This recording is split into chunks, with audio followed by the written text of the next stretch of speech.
Les animaux malades de la peste, un mal qui répand la terreur, mal que le ciel en sa fureur inventa pour punir les crimes de la terre, la peste, puisqu'il faut l'appeler par son nom, capable d'enrichir en un jour l'Achéron, faisait aux animaux la guerre.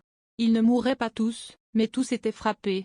On n'en voyait point d'occupés à chercher le soutien d'une mourante vie, nul mais n'excitait leur envie, ni loup ni renard n'épiait la douce et l'innocente proie. Les tourterelles se fuyaient, plus d'amour, partant plus de joie. Le lion tint conseil, et dit, mes chers amis, je crois que le ciel a permis pour nos péchés cette infortune. Que le plus coupable de nous se sacrifie au trait du céleste courroux. Peut-être il obtiendra la guérison commune.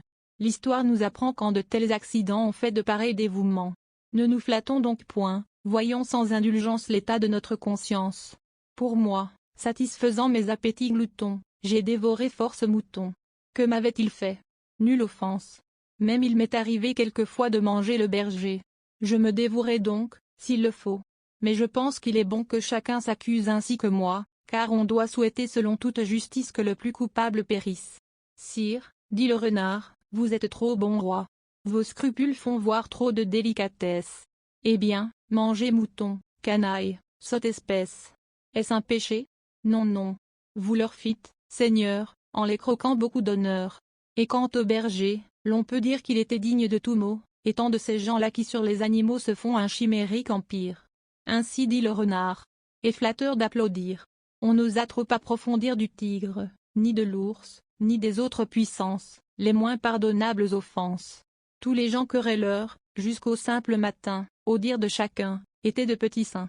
L'âne vint à son tour, et dit, j'ai souvenance qu'en un pré de moine passant, la faim, l'occasion, l'herbe tendre, et je pense quelque diable aussi me poussant, je tondis de ce pré la largeur de ma langue.